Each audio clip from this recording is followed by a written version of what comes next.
성경 보겠습니다. 말라기 3장 4절입니다.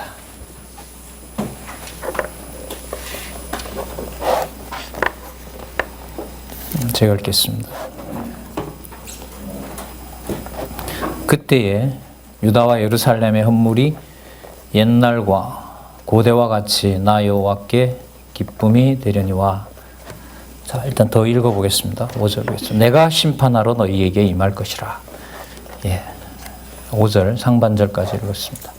교재는 성경강론 13권 6643페이지 보겠습니다.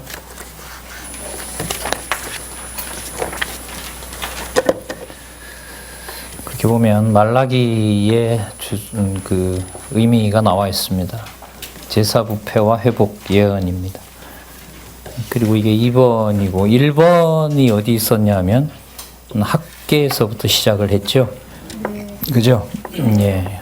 그 학계 스가랴 말라기가 두 부분으로 되어 있죠. 예. 우리 제목에 매이지 않고 우리가 이제 의미 중심으로 공부를 하니까요. 학계 내용이 예루살렘 성전이 회복되기 한 4, 5년 전이죠. 521년 같으면은요. 전 중간에 촉구와 예언이 나와 있습니다. 그리고 스가랴는 이제 두 부분으로 또 나눠지죠.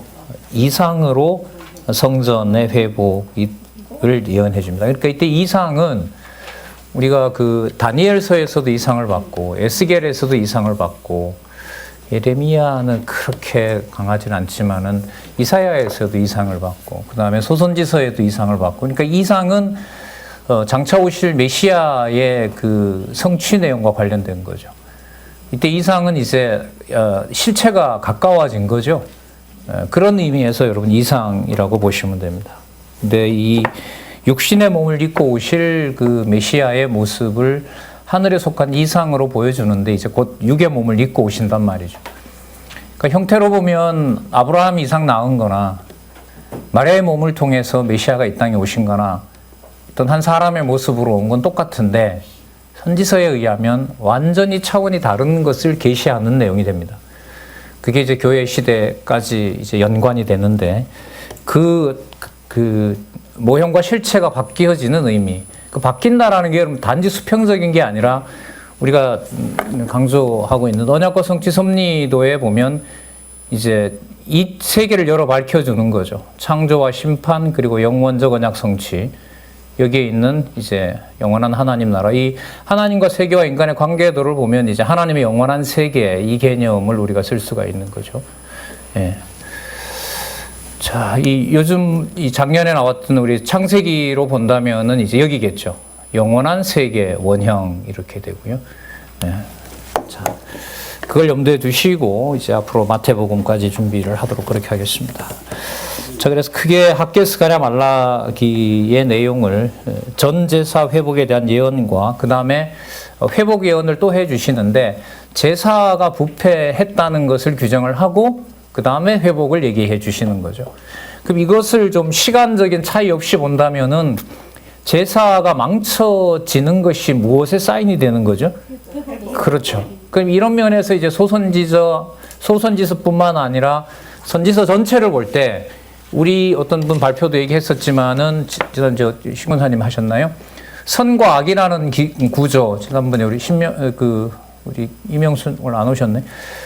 도덕적인 기준으로 절대로 볼 수가 없다라고 하는 말이 좋은 안내가 된다고 좀 봐요. 그래서 좋고 나쁘고 우리한테 유리하고 불리하고 이런 기준을 완전히 허물어 버립니다. 이게 선지서인데 이제까지 보면 선지서를 도덕적 기준으로 강의를 해왔단 말이죠. 절대로 안 맞습니다.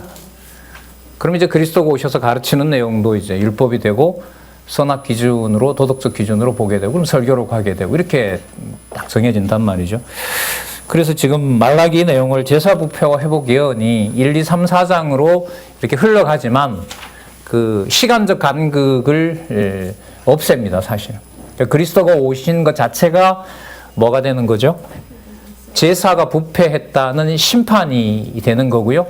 동시에 당신이 활동하는 것 자체가 뭐가 되죠? 그게 회복이 되는 겁니다. 놀라운 조합인 거죠. 네. 그래서 우리가 살펴보겠지만 말라기에 보면 마지막에 보면 회복이라고 하는 제목은 달려 있으나 나타나는 상황으로 보면 무슨 상황이죠? 무서운 심판의 날이라고 얘기를 하고 있습니다. 그러니까 말라기 3장과 4장이 마지막 장이거든요. 거기에 나오는 그 말이, 자, 우리 한번 4장 한번 먼저 볼까요? 이 맥락을 좀 살펴봐야 되기 때문에 4장 1절에 한번 보시면은, 4장 1절에 보시면은 만군의 여호와가 이르노라 보라, 뭐라고 나오죠? 그렇죠. 극렬한 풀무불 같은 날이 이른다 이런 거죠. 우리가 나온 이제 사건으로 보면 그 사드락과 메삭과 아벤느고 그를 태우려고 했던 게 풀무불 아닙니까, 그죠? 그 1000배나 더 높여서 죽이려고 했던 사람들이 오히려 다 죽는 그 무서운 심판이 사실 여기서 또 반복이 되는 겁니다. 그러니까 그리스도가 오셨을 때는 회개하라 천국이 가까웠느니라 그리스도도 얘기하시고 그 사도 세례 요한도 말씀을 전하도록 하시잖아요. 그 날이 평온한 시절이 아닌 거죠. 무서운 심판이고 그게 이제 70년에 망하고 또 135년에 망하고 지금 유대인에 대한 진노는 벌써 지금 돌아왔지만은 또 48년에 돌아왔지만 아직도 뭐 70년 동안 무지막지한 일들이 일어나고 있지 않습니까? 자, 어쨌든 그런 부분까지요. 나중에 이제 그리스도께서 왕권을 설명하시는 부분, 그리고 요한계시록까지 연결이 다 되면 또 한번 우리는 이 말라기의 후반부가 전체 성경을 연결해 나가는데 너무 중요한 부분이라는 사실을 또 확인할 수 있을 것입니다. 지난번에 요약도 해주시고 또 발표도 시간 안에 그렇게 4장까지 저보다가 시간 관리를 더 잘하는 것만으로도 제가 대단히 많이 배웠습니다. 자, 볼게요. 6673페이지에 제사부패와 회복 예언을 한번 보도록 하겠습니다. 먼저 1장에서부터 2장까지 6674페이지의 두 번째 단락에 보시면 그 신명기와 다니엘서에 나타난 근거가 나오죠. 그죠? 신명기는 이거 뭐 한 1000년 전이고요. 다니엘서는 얼마 안 돼요. 다니엘서는 이 기록으로 보면 한 100여 년 전? 그 정도가 됩니다. 그러니까 1000년 전의 약속을 다니엘서에서 이미 확정을 해줬고 그 확정된 내용의 방향이 조금 다릅니다. 다니엘서에서 예고하고 있는 헬라 제국이 진입함으로써 성민나라가 선다는 징조의 내용도 분명하지만 이제 이 소선지서에 와서 특히 지난번까지 마쳤던 스가랴서에서 지금 보여주고 있는 그 예언해 주는 내용의 방향은 또 다른 방향이에요.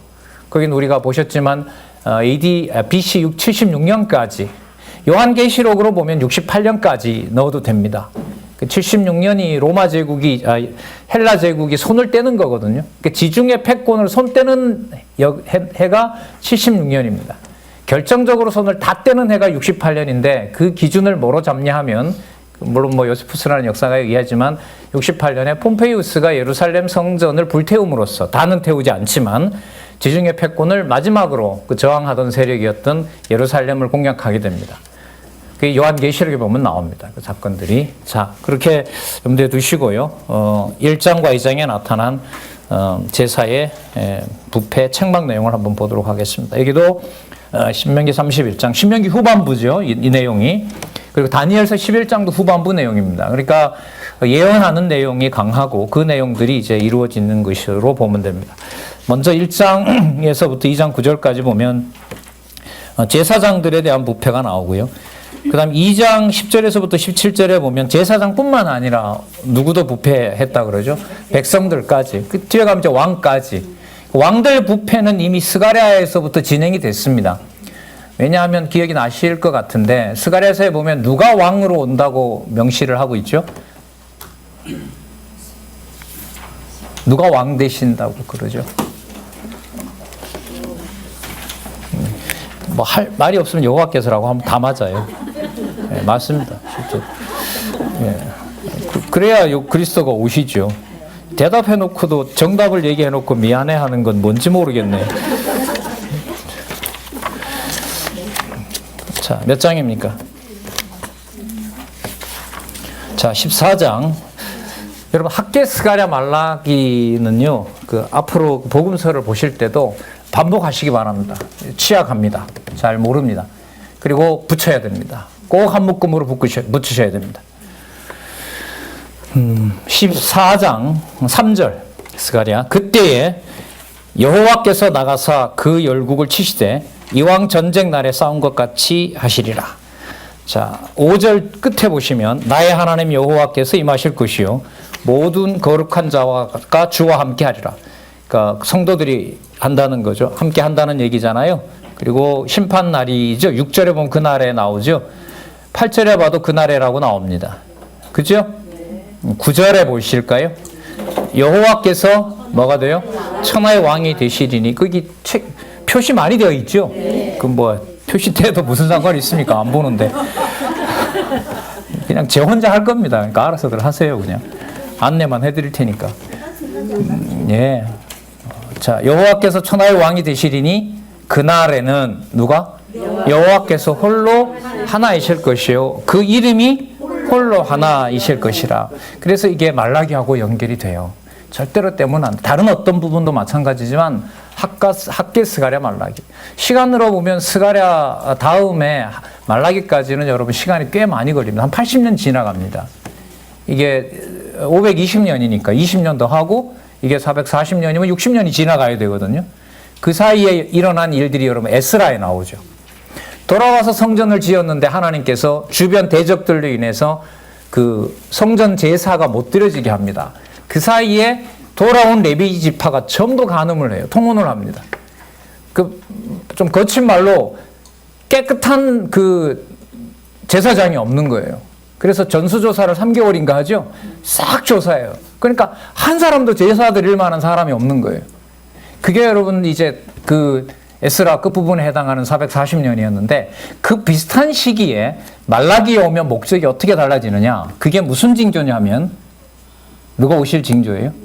그 메시아가 오실 징조예요. 버리는 경우에 초점을 맞추면 어떤 것도 내가 받지 않겠다는 표시가 바로 말라기입니다. 그러니까 에스라의 기분으로 그 내에서도 에스라에 나타난 기준을 가지고 말라기를 봐도 안 돼요. 이해가 안 돼요, 이게.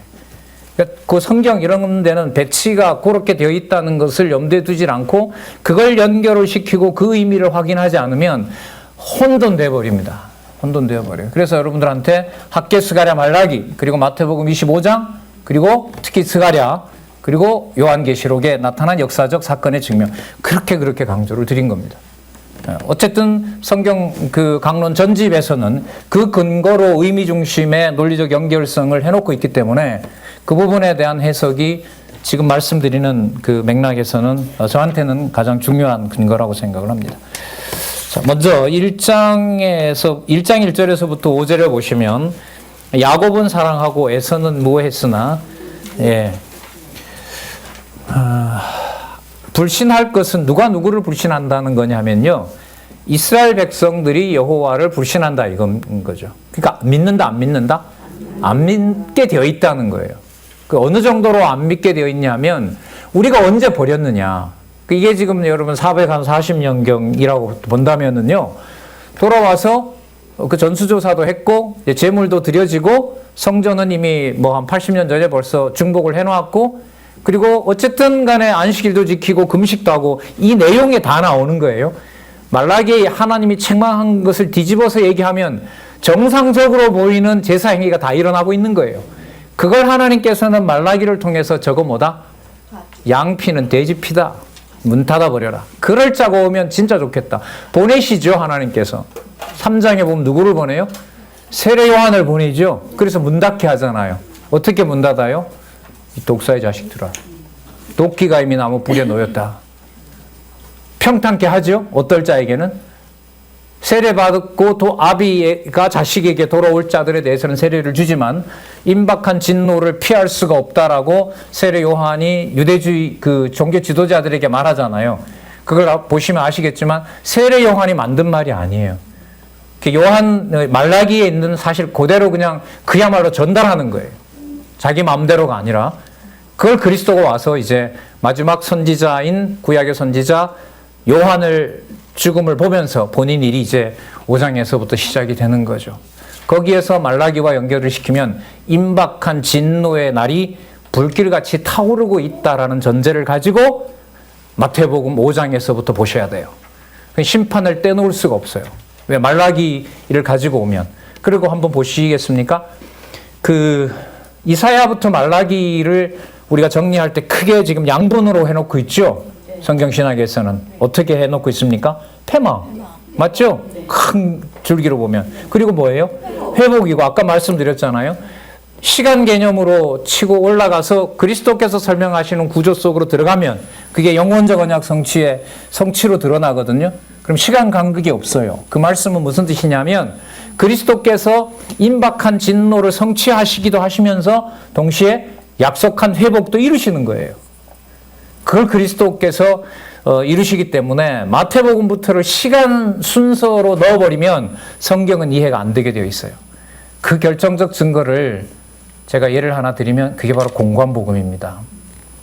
공관복음이 바로 뭐냐면 예수님이 했던 것을 반복하니까 그걸 시간 순서대로 마가복음을 베꼈기 때문에 마가복음부터 시작해서 마태, 마가, 누가, 요한은 아닙니다. 마태, 마가, 누가를 시간 순서대로 날짜를 계산해서 다시 적어놓은 게 칼빈 시대 때부터 있었던 공관복음입니다.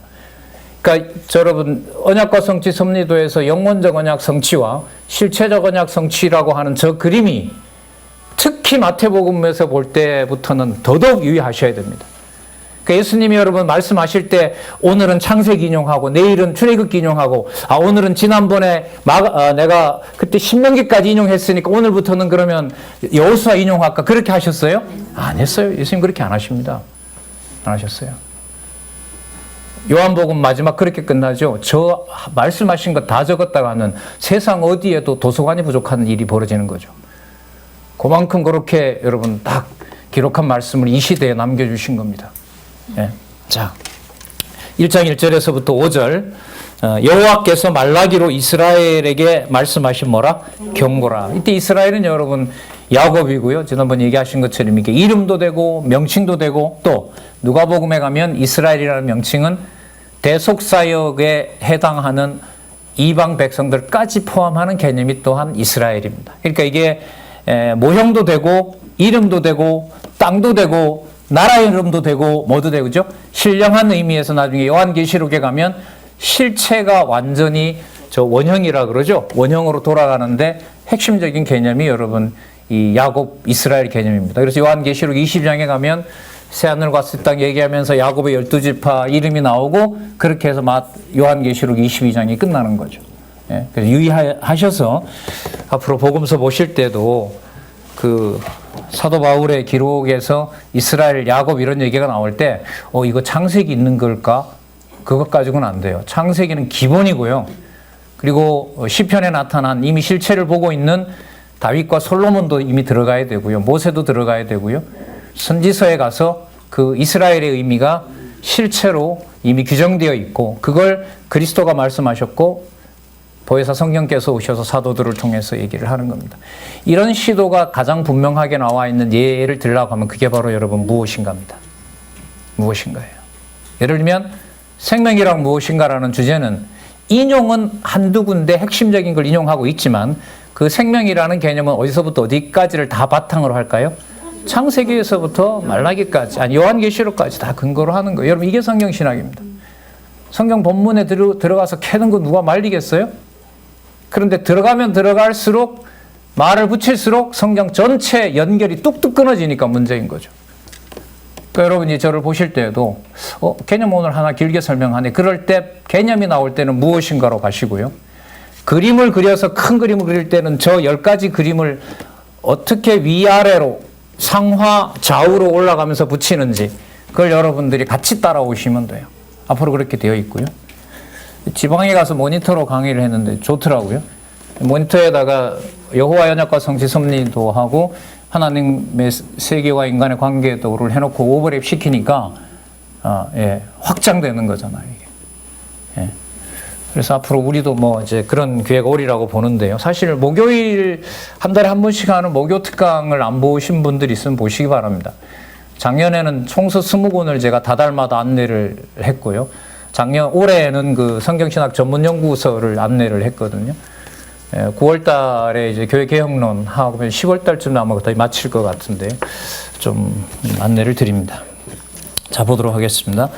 2절에 보시면 여호와께서 가라사대 내가 너희를 사랑하였노라 이렇게 얘기를 하죠. 사랑하였노라. 여러분, 여호와께서 그 이스라엘 백성들을 사랑하셨어요? 네. 선지서에 보면 사랑한 얘기가 나와요? 아니면 미워한 얘기가 더 많이 나와요? 그럼 아니잖아요, 이거. 뭘 언제 사랑했어요? 그럼 성경을 실체로 보는 이방인 입장에서도 이런 의제기를 할 수 있는데 이걸 이 당시에 있었던 이스라엘 사람들이 듣고 내가 너를 얼마나 사랑한 줄 아느냐라고 한번 보세요. 지금 페르시아의 종살이를 하고 있어요. 이 글을 쓸 때가. 그럼 나라 전체가 어느 나라에? 페르시아의 뭔데? 이제 종속국으로 있는데 뭔 놈의 사랑 이렇게 되는 거죠. 우리가 그래도 종살이 하면서 얼마나 정성껏 예물 드렸는데요. 이렇게 할 판이거든요. 근데 하나님께서 이걸 다 아시는 거예요. 그래, 그거 드려놓고 나한테 드렸다고 하느냐? 그래서 여러분, 이 말라기에 보면 알파벳 순서대로 질문이 진행되고요. 알파벳 그 A부터 영어로 말하면 A부터 Z까지죠. Z까지 질문을 그 음을 따서 이렇게 되고요. 거기마다 이제 하나님께서 그거 했어? 그거 아니거든? 그거 했지? 아니야, 그거. 문 닫아야 돼, 그거. 이러면서 이제 여러분, 진노의 날에 대해서 여기서 얘기를 하고 계신 거예요. 자, 그럼 4절에 보시면은요. 여러분, 야곱과 에서 중에 누구를 버리고 누구를 택했습니까? 그렇죠. 예. 여러분, 세상에 어떻게 그래 쌍둥이가 나올 때 지형 발목을 잡고 나와요. 계시 사건인 거죠, 물론. 계시 사건인데 거기서 하나님께서 바꿔버리죠. 일방적으로 사랑을 했다는 사실을 여기서 다시 한번 알려주고요. 그 목적은 뭐냐 하면 4절에 보시면 여러분 만군의 여호와라는 말씀 나오죠. 예, 잘 보시기 바랍니다. 이거 만군의 여호와는 분명 천지의 어떤 진동과 연관이 돼요. 무서운 하나님의 심판이 임하는 용어거든요, 이게. 자, 그 다음에 4절을 한번 보셔야 될 것 같습니다. 제가 볼게요. 에돔은 말하기를 우리가 무너뜨림을 당하였으나 황폐한 곳을 다시 쌓으리라 하였거니와 나 만군의 여호와는 이르로다. 그들은 쌓을지라도 나는 헐리라. 사람들이 그를 일컬어 악한 지경이라 할 것이요 여호와의 영영한 진노를 받은 백성이라 할 것이다. 여호와의 진노와 복이 뭔지는 에돔을 보면 안다. 에돔은 저렇게 세우려고 해도 하나님 무너뜨리더니, 자, 야곱은 세워놓은 것을 무너뜨리는데도 안 무너뜨리고 있다, 여호와께서. 그럼 누굴 사랑했느냐 이거예요. 무슨 뜻인지 이해가 되세요? 에돔은 나라가 망했어요. 그러니까 세우려고 해요. 그러니까 누가 부셨다고 하세요, 이걸? 여호와께서 하셨다고 하잖아요. 만군의 여호와께서. 근데 세워준 야곱, 세워준 이스라엘 국가는 누가 망가뜨려요? 자기네들이 싫다고 망가뜨리잖아요. 어떻게 망가뜨리죠? 그 역대기에 보면 그 히스기야의 아들이 누구죠? 므낫세죠. 므낫세의 아들이 누구죠? 죄송합니다. 이건 물지 말아야 되는데. 그 아몬이라는 왕이 있어요. 암몬 왕이 있어요. 거기는 뭘 하는 거예요? 아수르한테 가서 아수르에 있는 우상을 다 가져다가 전부 다 교체하죠. 그 물두멍도 교체하고, 그러니까 성전 앞마당에서부터 하나씩 전부 바벨론에 있는 아세라 목상으로 다 바꿔가는 거예요. 끝에까지 가서 지성소까지 바꿔버려요. 그 대표적인 예가 이런 예인 거죠. 그러니까 세워준 성전을 계속해서 무엇으로? 이방 백성으로 나갔는데, 그러면 어디가 먼저 망해야 돼요? 에돔이 먼저 망해야 돼요? 야곱이 먼저 망해요? 하는 짓으로 보면. 그렇죠. 야곱이 망해야 되죠. 근데 안 망하지 않았느냐? 그러면 자비라는 개념이 누구 개념으로 우리가 이해를 할 수가 없어요? 그렇죠. 우리가 생각하는 여지가 생기질 않는 겁니다, 이게. 그래서 이 성경이 이런 면에서 왜 전체를 봐야 되느냐? 부분을 보면 도저히 이해할 수가 없어요. 이해를 할 수가 없어요. 이해해도 참 수용하기가 힘들지만 흐름 자체도 이어간다는 게 힘듭니다. 자, 그래서 1장 6절에서부터 14절 볼게요. 부패를 책망하고 패한 제사가 뭐 된다 그러죠? 그렇죠. 예, 회복된다고 합니다. 먼저 5절을 보고 말씀드릴게요. 너희는 목도하여 이르기를 여호와께서 이스라엘 지경 밖에서 크시다 하리라. 이게 여러분 이스라엘 백성들이 이게 조롱하는 겁니다. 예, 조롱하는 거예요. 근데 이 말이 맞게 성취가 돼요. 왜요? 모형에다 묶어두면 안 되잖아요. 그러니까 이 집에서 이제 엄마가 나를 이뻐하는 줄 알았는데 보니까 가만 보니까 데려오는 친구들 엄마가 도입하는 거예요. 그래서 속으로 이 집 잘 굴러간다. 딸은 이렇게 홀대를 하고 딸 친구들을 저렇게 챙기냐? 이게 제대로 된 집이냐? 저게 제대로 된 엄마냐라고 얘기를 해요. 그랬더니까 이제 딸 입에서 무슨 말이 나왔어요, 급기야? 우리 엄마는 내 빼고 남들한테 다 잘해. 근데 그 말이 뒤에 가면 이게 또 반복이 되거든. 2장에 가면 나와요. 그래, 내가 이방에서도 크게 되려고 한다. 널 사랑할, 너는 아니라고 하지만 너도 사랑할 뿐만 아니라 너와 관련된 딸, 여자애들도 내가 다 사랑하려고 그런다. 누구 기준에서 보면 마음에 안 들어요? 그렇죠. 친딸 기준에서 보면 나만 사랑을 해야죠. 아니죠. 그게 여러분 모형이라고 보면 돼요. 그 모형 무너지는 게 얼마나 힘들었는지는 여러분 사도 바울도 괴로워하잖아요. 로마서 9장에 가면 나오잖아요. 내가 내 목을 걸고 하나님한테 기도하건대 정작 버리시려고 하는 겁니까? 이렇게 시작하는 게 로마서 9장 아니에요. 예? 거기에 이제 성경적 근거가 이사야부터 나오잖아요. 이사야는 여러분 잘 아시는 것처럼 때리고 싸매시면서 실체적 언약으로 이루어나가는 길목에 있단 말이죠. 자, 6절에 보면 만군의 여호와라고 나오죠. 그러면서 하시는 말씀이 그래요. 너희에게 이르기를 아들은 그 아비를 종은 그 주인을 공경하나니 내가 누구라 그래요? 내가 아비인데. 참 끝까지 올라갑니다. 성경 1장 창세기 1장까지 가는 개념이에요. 내가 너를 낳았다는 거죠.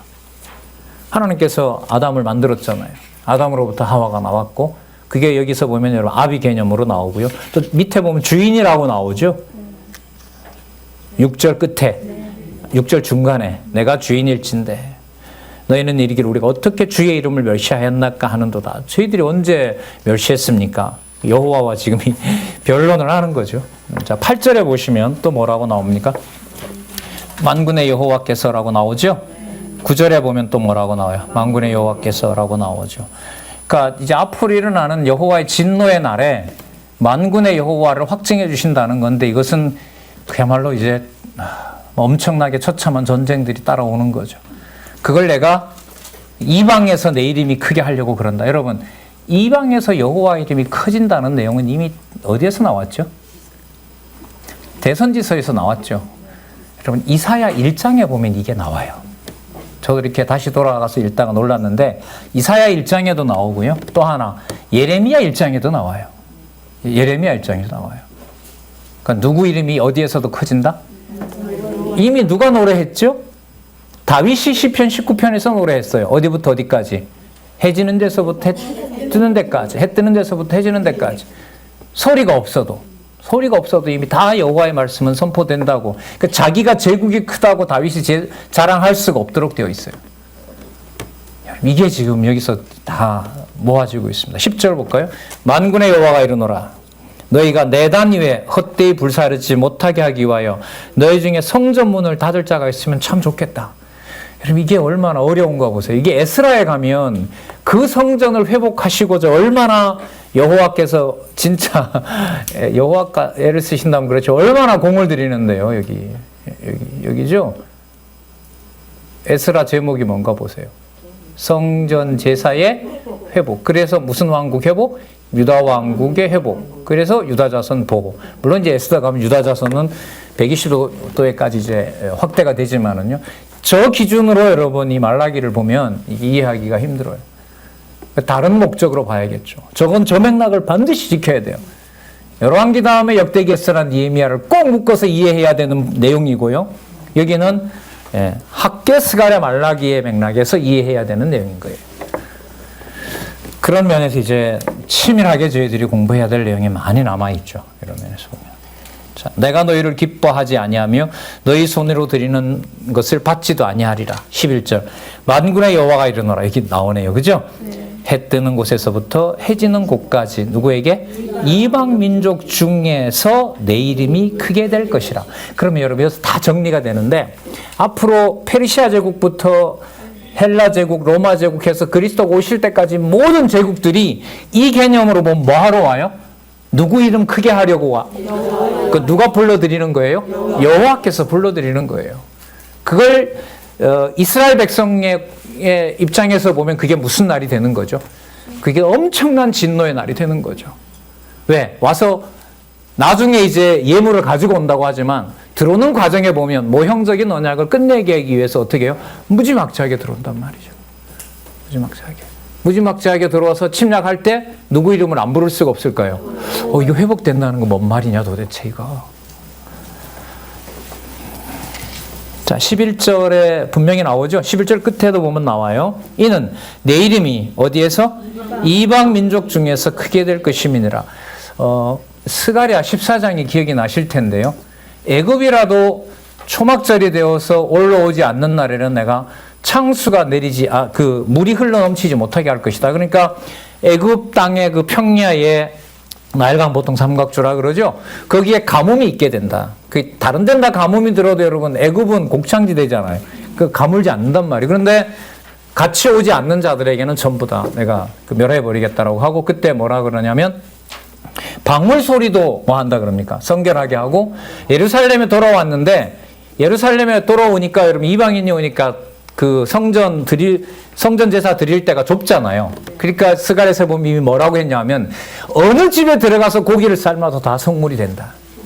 성물이 된다. 그러면 여러분 이방이 쳐들어와서 이스라엘 어느 집, 남유다 어느 집에 부엌을 뒤집어 가지고 전부 다 약탈을 하고 거기다가 이방 제물을 갖다가 삶아 먹었어요.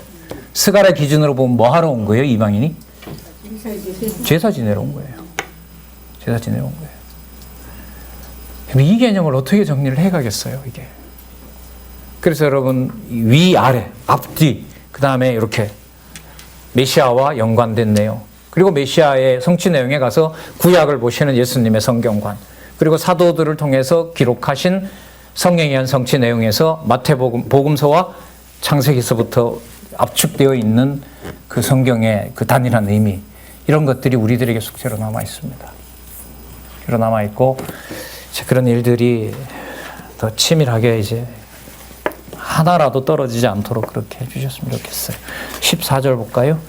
때 가운데 수것이 있거늘 그 서원하는 일에 흠 있는 것으로 사기하여 내게 드리는 자는 저주를 받으리니. 여러분 서원이 맹세거든요. 나한테 맹세하라 하지 말라. 하지 말라. 나 안 받겠다는 거죠. 그 예수님 오셔서 맹세하지 말라는 게 예수님이 기분 나빠서 한 게 아니에요. 말라기 걸 그대로 이룬 거예요. 물론 말라기뿐만 아니라 다른 선지서에도 보면 맹세 안 받겠다는 내용 나오죠, 사실. 예. 자, 왜냐하면 내게 드리는 자는 저주를 받으리니. 그 다음 또 보세요. 나는 뭐라 그러죠? 큰 임금이요. 내 이름은 어디에서? 열방 중에서 두려워하는 것이 됨이니라. 그러니까 너 내 이름 네 혼자 독차지하지 말라는 거예요. 왜 그러십니까? 내 이방에도 내 이름 커져야 되기 때문에. 근데 우리는 왜 이런 방식입니까? 그 이름 봐, 주권성이죠. 주권성이죠. 예, 주권성이죠. 그리고 또 버리지 않는다는 면에서 신실성이고요. 아까 나온 개념으로 보면 그 주권성과 신실성을 바탕으로 아까 무슨 개념? 내가 에서보다 너희를 뭐 했다? 그 자비성인 거죠. 그래서 그 자비성이 5대 속성 가운데 5번째 나오는 게 저는 매우 중요하다고 주장을 합니다.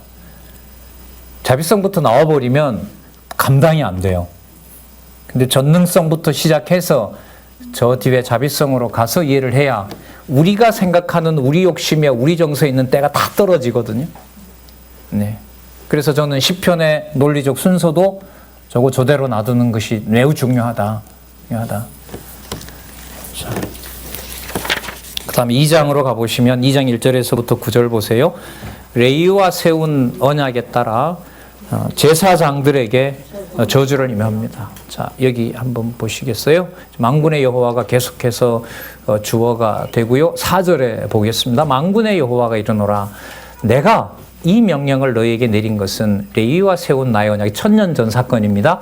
시내산에서 레위와 세운 나의 언약이 항상 있게 하려 함인지를 너희가 알리라. 근데 이게 지금 지켜지고 있다, 안 지켜지고 있다? 안 지켜지고 있다는 거죠. 레위와 세운 나의 언약은 뭐라 그럽니까? 생명과 무슨 언약? 평강의 언약이라는 거죠. 그 생명이라고 하는 것은 우리 무엇인가에도 나오지만 하나님의 존재와 가장 직결되는 개념이 생명인 거죠. 그리고 지금 보시는 것처럼 이 생명을 이스라엘 열조와 맺은 언약대로 지금 지켜오고 있는데 현실적으로 보면 다른 나라의 속국이잖아요. 바벨론에게 망할 때부터 시작해서 계속해서 속국인데 현실적으로 보면 이게 평강이에요? 평강이 아니에요? 평강이 아닌 거죠. 그러면 의미가 어떻게 바뀌어야 되겠어요? 생명과 평강이라고 하는 것이 여호와 하나님을 알려주느냐 알려주지 않느냐의 기준이, 그게 기준이 되고 그게 확증이 되는 거예요. 그러면 보세요. 이방 백성이 들어와서 우리나라를 점령하는 것이 평강입니까? 아니죠. 근데 잘 들어보세요. 선지자를 통해서 내가 보냈다라고 하면 누구 이름이 기억나요? 그게 뭐라는 거죠? 그게 생명과 평강인 거예요. 그래서 그 로마서 8장에 가면 나오죠. 생명의 성령의 법이 죄와 사망의 법에서 우리를 승리하게 했다라는 말씀이 나오잖아요. 그것도 사도 바울이 만들어낸 용어가 아니죠. 그 앞으로 어떤 분이 그래요. 이것도 이 시대의 일이고 다음에 성경신학이 보다 더 뛰어난 게 오겠죠. 그래서 제가 약간 화가 나서 받아쳐버렸죠. 제가 볼 때는 늘어나는 일이 있다면 하나가 늘어납니다. 뭐가 그럼 늘어납니까? 틀려서가 아니라 무엇인가가 지금 40개 나왔는데 앞으로 400개, 4000개가 나오면 됩니다. 왜냐하면 무엇인가 개념 하나는 아까도 말씀드렸잖아요. 한 부분에 대한 인용이지만 어디서부터 어디에 다 적용이 되는 거라고요? 창세기부터 계시록인 거죠. 그게 여러분 앞으로 전 남아있다고 보는 거예요. 1.1핵이라도 안 떨어진다고 했는데 그 일이 그럼 성경 신학과 함께 저는 될 거라고 확신을 합니다. 얼마만큼 보여줄지는 저는 모르겠어요. 그럼 개념 4000개나? 가정교회나? 이게 다 같은 개념이죠. 수십 개, 수백 개의 가정교회가 있다 하십시다. 그 가정교회를 볼 때마다 성경신학에서 연구가 된 개념 하나를 보는 것하고 똑같은 의미로 보는 거예요. 그래서 이렇게 몸살 나게 하는 게 바로 가정교회라고요. 군림해왔고, 이른바 가부장적 어떤 발표문 얘기대로 가부장적 권위에 그냥 시켜주는 거, 벙어리 삼념, 요즘도 그런 말을 듣다니 저랑 비슷한 세대이신 것 같은데, 야, 저런 어머니 밑에 자랐나 싶기도 하고, 남자는 우리는 잘 모르잖아요. 그 혜택 속에서 살았으니까. 근데 그런 개념, 어떤 개념이라도 다 여러분 가정교회에서부터 은사교회까지 수백 명 혹은 수백 명이 각자 생활하더라도 그 개념의 그 단위의 교회들의 중요함은 제가 볼 때는 출발이 뭐와 비슷하냐, 앞으로 연구될 무엇인가 주제와 똑같다고 보는 겁니다. 그러니까 말씀과 뭐가 눈에 보이는 또 귀에 듣는 교회를 함부로 분리할 수가 없는 거죠. 그러니까 뭐가 안 떨어진 거죠. 예수님 말씀하신 말씀 하나라도 어디에 안 떨어져요.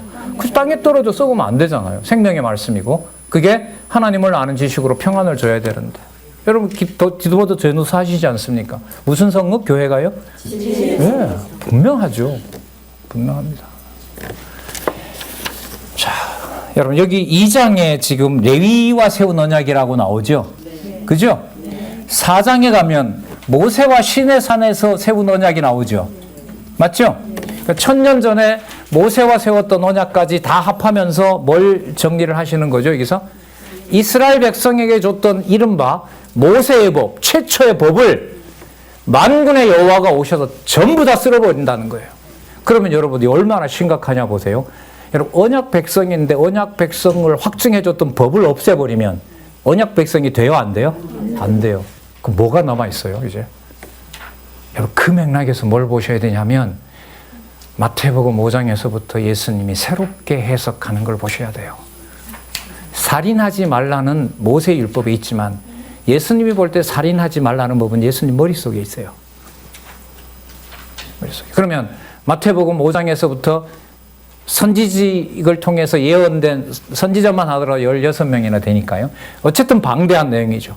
그때 옛것을 폐하고 새것, 모형을 폐하고 실체를 주시겠다고 했던 그 실체의 진실이 그 내용이 무엇인지를 인용은 모세를 하지만 5장에서부터 누가 해석을 포부어내세요?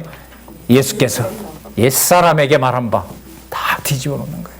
그러니까 말라기를 넣으면 이렇게 되겠죠. 이방에서도 내 이름이 커져야 되니까 누구에게 줬던 법 가지고는 안 돼요.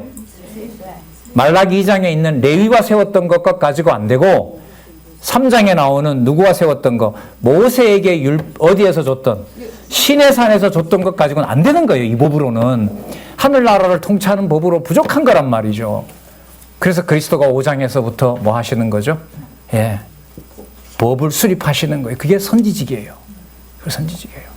이렇게 우리를 애달게 하는 이 많은 내용의 선지직도 우리도 이렇게 절감을 하는데 그리스도가 말씀 하나하나 속에 지금 여기 나와버렸어요. 레위와 세운 나의 언약. 레위 언약은 우리 아는 것처럼 어디죠? 호렙산 언약에 들어있는 거 아니에요. 출애굽기 19장부터 어디까지죠? 레위기까지. 그리고 어디로 들어가기 전에? 가나안 땅으로 들어가기 전에 어디에서? 모압 광야에서 다시 한번 반복하신 거. 거의 똑같죠. 그걸 그대로 반복하시면서 그리스도가 그걸 가지고 정리하신 내용이 모세의 율법과, 그게 누가복음 24장 44절이에요. 그 법이 수립되는데 본인은 언약하고 가셨기 때문에 본인은 빨리 가셔야죠. 성령께서 오셔서 그 법을 사도들을 통해서 하나하나 기록을 해야 되기 때문에 얼마나 가시고 싶어 했겠어요. 빨리 가야 사도들을 통해서 빨리 적어서 만방으로 보낼 거니까. 그 약속들이 여러분 말라기 구조하고도 관련이 좀 깊다고 봅니다. 6절 볼까요? 자, 레위지파는 왜 세웠냐 보세요. 무슨 법이 있어야 돼요? 진리의 법이 있어야 됩니다. 그 다음에 그래야 불의함이 없고요. 6절 중간에 화평과 정직한 중에 여호와와 동행해야 되고요. 여호와와 동행한다는 말은 하나님을 사랑한 것처럼 누구도 내 이웃을 내 몸과 같이 사랑하라는 법도 여기 들어가 있어요. 7절에 보실까요? 대제사장의 입술은 뭘 지켜야 돼요? 지식을 지켜야 돼요. 7절 중간에 볼까요? 율법을 구해야 돼요. 왜냐하면 제사장은 만군의 여호와의 뭐가 돼요? 사자가 되기 때문에. 그래서 선지선거예요. 선지직이 먼저 나와요. 이거는 뭐 교회 2000년 역사의 해명을 여러분 저기 마태복음 직임의 연성취에서 선지직임부터 나와야 되는 저는 필연성이 있다고 봐요. 어쨌든 여러분 이런 부분은 저 같은 경우에는 이게 다 싸워야 될 내용이고 증명해야 될 겁니다. 왜 선지직이 먼저냐? 현대 서구 신학의 결론은 뭐냐면요. 제사직부터 나와야 된다. 이게 여러분 정설입니다. 마태복음 이것 아니라고 지금 우리는 밝혀놓고 있는 거죠. 더 박진감 있는 싸움이 일어나리라고 봅니다. 자, 8절 보겠습니다. 너희는 정도에서 떠나 많은 사람으로 율법에 거치게 하도다. 나 만군의 여호와가 이르노라. 너희가 무슨 율법을 폐했다고요? 그렇죠. 레위에게 줬던 거 파했다면 생명도 상관이 없고 언약자손도 아니고, 근데 지금 맥락으로 보면 뭐예요? 제사 피 한 방울 나한테 가져오지 말라고 문 닫아버리라고 하잖아요. 예, 전 이게 에스라하고 좀 많이 힘들었었어요. 에스라가 비슷한 시기로 알고 있는데 말라기랑 이 뭐야? 다들 하는 거야 뭐야? 그때는 페르시아 왕들을 다 동원해서 뭐 했냐면 성전 세우는데 하나님이 쓰셨거든요. 근데 말라기 오니까 어느 누구라도 와서 문 닫아주면 좋다. 그러면 그 에스라에 보면 여러분 그 성전을 방해하는 자가 방해꾼이 되는데요. 말라기에 오면 뭐 해야 하는 자가 돼요? 예루살렘 성전을 망치러 오는 자가 뭐 하는 자가 돼요? 하나님의 선한 뜻을 이루는 자가 돼요. 어느 게 맞아요? 이게 쉬운 게 아니에요. 이런 면에서. 예. 이런 것들이 해명되지 않은 채 지금 수천 편의 논문들이 그냥 깔려 있는 거죠. 유학 간다고 가서 그런 구약신약이 신약신약 딱 하나 그냥 논문 잡고 5년 동안 연구하고 학위 받아오면 그게 신약신약자, 구약신약자 되는 거죠. 그런 걸로 해명이 안 된다는 거 아실 거예요. 자, 또 반복합니다. 2장 10절에 볼게요. 우리는 어떤 아버지를 가졌다 그럽니까? 한 아버지를 가지지 아니하였느냐? 한 하나님의 지으신 바가 아니냐? 예. 자, 계속 아버지라고 얘기를 하시죠. 그럼 이제 누가 낳겠다는 거예요? 다르게 말하면 내가 이제까지 아버지 노릇 제대로 했다 안 했다? 안 했다. 그럼 아버지 노릇이 어떤 건데요? 내가 내 사랑하는 아들 그리스도를 보낸다. 그래서 예수님이 세례받고 올라오실 때 무슨 말씀하세요? 이는 내 사랑하는. 그렇죠. 그것도 그래요. 그게 그날 나온 게 아닙니다. 나온 게 아니에요. 그래서 성경을 내용상으로도 이렇게 좌측에서 우측으로 갈수록 뒷부분을 읽어 나갈 때 그렇구나 이렇게 돼야지. 뭐 이런 게 나오지 이러면 안 되는 거예요. 그럼 내용에 어떤 치명적인 뭔가 단절이 생기는 겁니다. 이 유사한 개념이 어딘가에 있었는데 그 개념이 뭐지? 강론지 그 페이지 기억이 나면 스마트폰으로 검색해도 단어만 기억나면 검색이 다 되죠. 몇 초 안에 됩니다. 그럼 거기 가서 본문 찾아보고 강론집 가서 해설을 보면 매 단락마다 신학적 해석 나오잖아요. 장차 오실 그리스도의 예표로서의 모형과 그림자다. 그리고 와서 금식한다고 쇼하지도 말라 그래요. 13절 볼까요? 12절 끝에 볼까요? 만군의 여호와께 제사를 드리는 자도 여호와께서 야곱의 장막 가운데 끊어버리시리라. 13절 너희가 이런 일도 행하나니 곧 눈물과 울음과 탄식으로 여호와의 단을 가리우게 하도다. 그러고 여호와께서 다시는 너희 헌물을 돌아보지 아니하리라. 그 백성들이 따져요. 14절 너희는 이르기를 어찌 미니까 여호와여 우리가 금식까지 하고 여호와 잘 섬겨보자고 하는데 이거 왜 이러십니까?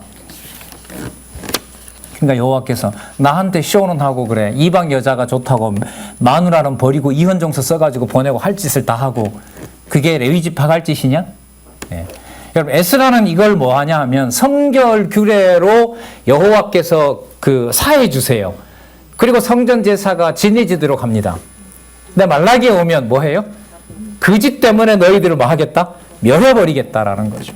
그래서 이 대답을 나중에 그 바리새인들이 예수님 골탕 먹이려고 하죠. 당신이 사랑하는 자로 왔다고 하니까 이혼증서 쓰는 게 가합니까? 불가합니까? 예수님 대답이 뭐였습니까? 악해서 줬다 너네들. 악해서. 그게 무슨 뜻이죠? 이혼증서 써서 버림으로 못된 것을 정죄하려고 하나님이 이혼증서 쓰게 하도록 모세율법에 기록해 놨다. 그러면서 예수님 설명을 하시죠. 자, 그 다음 2장 15절에서부터 17절 아내를 버리는 괴사를 행치 말라며 사악한 말로 누구를 괴롭게 함을 책망해요? 예, 그러니까 여러분 여호와의 율법을 뭐 합니까? 우습게 보잖아요. 그러니까 아내를 이혼정서에 써서 자기 싫으니까 저 여자 싫으니까 내쫓아 버리고 이제 다른 여자 데리고 사는 거잖아요. 그게 누구를 버렸다라고 얘기를 해요? 여호와를 버렸다고 합니다. 자, 17절 보면 너희가 말로 여호와를 괴로우시게 하고도 이르기를 우리가 어떻게 여호와를 괴로우시게 하였느냐 하는도다. 이는 너희가 말하기를 모든 행악자는 여호와의 눈에 선이 보이며 그에게 기쁨이 된다며 말하기를 공의의 하나님이 어디 계시냐. 범죄해도 잘 되는 나라가 숱하더라. 굳이 그러니까 금식하고 뭐하고 쇼를 하다가 이제 딱 발각이 된 거예요. 그 말라기 선지자 가서 너희들의 의중이 악하다라고 하니까 여기서 이제 본색이 드러나는 거죠. 안 섬겨도 잘만 되더라. 진짜 사악하죠. 자, 쓸어버려야겠죠, 이거. 가만두면 안 되겠죠. 이 보수공사 정도 가지고는 안 되는 것 같아요. 자, 3장과 4장에 보시면 부패한 제사 회복이니까요. 부패는 부패대로 정죄하시고 그 다음 심판하신다는 거죠. 3장 1절을 볼까요? 누가 오셔서 하셔야 될까요? 맞아요. 만군의 여호와가 이르노라 보라 내가 내 사자를 보내리니 그가 내 앞에서 길을 예비할 것이요 너희가 구하는 바 주는 호련히 그 전에 임하리니 곧 너희의 사모하는 바 무엇의 사자다? 예, 사자다. 여러분 아까 그 레위와 세웠던 언약을 레위 지파가 제대로 수행을 하려면 그걸 잘 전해야 되잖아요. 근데 그걸 지금 전해요? 안 전해요? 안 전해요. 못 전해요. 이제 다 닫아야 돼요. 그럼 이제 누가 가서? 언약의 사자가 가서 한다는 거죠. 그러면서 하시는 말씀이 3절에 보면 그가 은을 연단하게 깨끗하게 하는 자 같이 앉아서 자, 잘 보세요. 어떤 자손을 깨끗하게 해요? 그렇죠. 레위 자손을 깨끗하게 해요. 여러분 레위 자손이 단 레위 자손일까요? 인용을 하고 말씀드릴게요. 왕 같은 제사장인 주의 모든 백성까지 연결이 될까요? 예, 후자까지 연결이 되는 겁니다. 아까 왜 이렇게 말씀드리냐면 이미 스가랴에 이방인들의 뭐까지 말방울까지 뭐 한다? 그리고 또 어디에서 이사야서 1장에서부터 이방에 벌써 복음이 전해진다고 약속했고 숱하게 나왔고 벌써 선지서에. 자, 그걸 염두에 두고 말라기를 또 보셔야 됩니다. 자, 그러면서 하시는 말씀이 4절에 그때 유다와 예루살렘의 헌물이 옛날과 고대와 같이 누구에게 나 여호와께 기쁨이 되려니와 내가 뭐하러? 예, 심판. 그렇죠. 영생의 심판과 그 다음에 영벌의 심판을 하러 오신다고 그리스도가 왕직에서 얘기를 하시죠. 그리고 온전한 11조를 내가 드리도록 하겠다. 지금 가져오는 그 11조 전부 거짓 것들이다. 7절에 보시면은요, 3장 7절에 만군의 여호와가 이르노라 너희 열조의 날로부터 너희가 나의 규례를 떠나 지키지 아니하였느니라. 한 묶음으로 묶어요. 열조 때부터 제대로 나한테 섬겼다 안 섬겼다? 안 섬겼다. 그럼 나 끝내야 되죠. 구체적으로 짚습니다. 8절 끝에 11조와 헌물이라. 11조. 그동안 여러분 2000년 동안 1000년 동안 드린 건 뭐예요 그러면? 필요 없다는 거예요. 9절 너희 곧 온 나라가 나의 것을 뭐 했어요? 도적질했고요. 그럼 예수님이 너희는 아버지의 집을 강도의 소굴로 만드느냐? 예수님 화가 나서 한 말이죠? 아니에요. 한 말도 본인이 임의로 지어낸 게 없어요. 자, 그러면서 10절에 만군의 여호와가 이르노라 너의 온전한 11조를 창고에 들여 나의 집에 양식 있게 하고 그것으로 나를 시험하여 보라. 내가 하늘 문을 열고 복을 쌓을 것이 없도록 내가 부어주지 않겠냐. 그럼 이때 복은 여러분 조건이 온전한 11조죠. 예수님이 오셔서 온전한 11조 드린다 못 드린다? 드립니다. 아니 너희 그 이스라엘 백성들이 너희들이 드리는 11조가 온전하다 아니다? 그럼 이것도 성취하러 오신 거죠. 그럼 11조를 안 드리면 여호와를 섬길 수가 없거든요. 그럼 누가 하셔야 돼요? 그렇죠. 그리스도가 당신이 제사직을 수행하시는 거예요. 예. 지금 이 선지서만 보더라도 삼직이 어떤 맥락에서는 막 복합적으로 나타나요. 그게 저는 이 마태복음에 가서 저 순서대로 저게 어떻게 저렇게 선명하게 정리가 됐는지 진짜 놀랍습니다. 자, 그러면서 12절에 보세요. 열방이 너희를 뭐하다 하리라? 복되다 하리라 이렇게 나오죠. 예, 그러면 온전한 11조를 들여서 누구도 참여하게, 열방도 참여하게. 여러분 이사야 66장에 보면 뭐로 끝났죠? 누가 가져와서 누가 제사장이 된다? 그렇죠. 열방이 제물을 가지고 와서 예루살렘에 와서 뭐가 된다? 제사장이 된다고 그러죠. 그리고 스가랴에서 뭐가 나왔어요? 예루살렘 성전에 오지 말고 예루살렘에 들어와서 어느 집에 어느 솥에서 삶아도 그게 전부 뭐가 된다? 거룩한 성물이 되고 거기서 먹어라. 그러면 에스더서 넣어볼까요? 못 들어온 유대인들이 인도 그 땅에서도 6월절날 삶으면 그게 뭐가 돼요? 거룩한 게 되는 거죠. 그게 여러분 교회라는 거죠. 자, 메시아 출현 내용을 한번 보도록 하겠습니다. 그래서 말라기 내용은 여러분 이 접속사 중에 그때에라는 걸 좀 참조로 확인해 주시기 바라고요. 여호와께서 이제 정하신 때에 이루신다는 거 나오고 왜 그러냐면 마태복음에 가면 연결어가 뭐냐 하면 말라기에 있는데 연결어랑 거의 똑같아요. 그때에 그 말씀을 하신 후에 그때에 그게 여러분 날짜를 계산하려고 하니 그게 맞겠습니까? 그게 아니거든요. 때가 참에 이런 말 들어보셨죠? 네. 예, 그 버전도 똑같아요. 하늘에서 이룬 것 같이 땅에서도 이루어지이다. 그래서 너무 나갔죠. 자, 우리 4장으로 가서 의로운 해와 선지 엘리야를 보내 뭐 할 것을 예언한다? 심판한다. 4장 1절 만군의 여호와. 아까 읽었죠? 어떤 불 같은 날이 온다? 극렬한 풀불 같은 날이 온다. 이건 분명히 심판 날이에요. 그리고 그리스도는 오셔서 뭐라고 하시냐면 초림, 재림까지 다 포함해서 25장 마태복음 25장에 가서 앞으로 올 왕권까지 설명을 다 하시죠. 지금 그 심판이 진행되는 것이고 이스라엘이 돌아오면 예수 그리스도 오시겠죠. 그 역사의 현장에 저희들이 살고 있습니다. 2절 중간에 의로운 해가 떠올라서 무슨 광선이라 그러죠? 치료하는 광선을 바라니 너희가 나가서 외양간에 나온 송아지같이 뛰리라. 그 다음 아까 말씀드렸죠? 3절에 너희가 악인을 밟을 것이니 그들이 나의 정한 날에 너희 발바닥 밑에 재와 같으리라. 만군의 여호와의 말이니라. 너희는 내가 어디에서? 호렙에서 온 이스라엘 백성을 위하여 내 종 모세에게 명한 법 곧 율례와 법도를 기억하라. 왜냐하면 5절 보라 여호와의 크고 두려운 날이 이르기 전에 내가 선지 엘리야를 너희에게 보내리라. 그러면 여러분 선지자 엘리야 세례 요한은 뭐 하러 왔을까요? 모세에게 준 그 법이 사는 법이 아니라 무슨 법이다? 뭐 하는? 극렬한 풀무불 같은 불이다. 그러면 그 율법을 안고 있던 유대 지도자들이 나타나자 세례 요한 입에서 뭐라고 해요? 그거 지킨다고 하느냐? 그게 무슨 법이다? 도끼가 이미 나무 뿌리에 놓인 사망의 법이 너희들이 안고 있는 것이다. 그럼 누굴 쫓아가느냐? 나보다 더 큰 이가 뒤에 온다. 그럼 그리스도가 오셔서 첫 포문을 여셔야 되는 게 뭘까요? 여기 보시면 율례와 법도를 천국에 맞게끔 어떻게 해야 돼요? 바꿔야죠. 재수립을 하셔야죠. 대한민국이 썩었다고 헌법 그 선거하자고 얼마나 난리인데 그것도 그렇게 관심이 있는데 이것 정도가 아니죠. 천년 묵었던 법을 없애버리고 그 법을 에덴 동산도 아닌 에덴 동산보다 더 위대한 이 지상에 와서 마태복음 5장에서부터 쏟아내시고 요한복음 4장 1장 11절까지 가시는 날까지 입을 열어서 법을 선포하시고 언약해 주시고 가셔서 성령을 보내셔서 교회를 세우는 일. 그래서 그럼 교회가 세워지는 게 그냥 이런 부모 밑에서 이렇게 자라다 보니까 섰구나. 아니죠. 그거 아니에요. 이스라엘 백성의 모형을 다 폐기 처분하고 하나님께서 아버지가 되셔서 하나님께서 태어나게 하시고 그 진리의 토대 위에 하나님의 나라를 이 땅에서 이방인의 마지막 시대에 여러분들과 저에게 주신 겁니다. 그러니까 제가 그런 말씀 자주 드리죠. 전 교회는 가정교회부터 좀 편치는 않습니다. 이렇게 여러분 전달해놓고 가서 한순간 기분이 나쁘면 확 제정신이 아니게 되잖아요.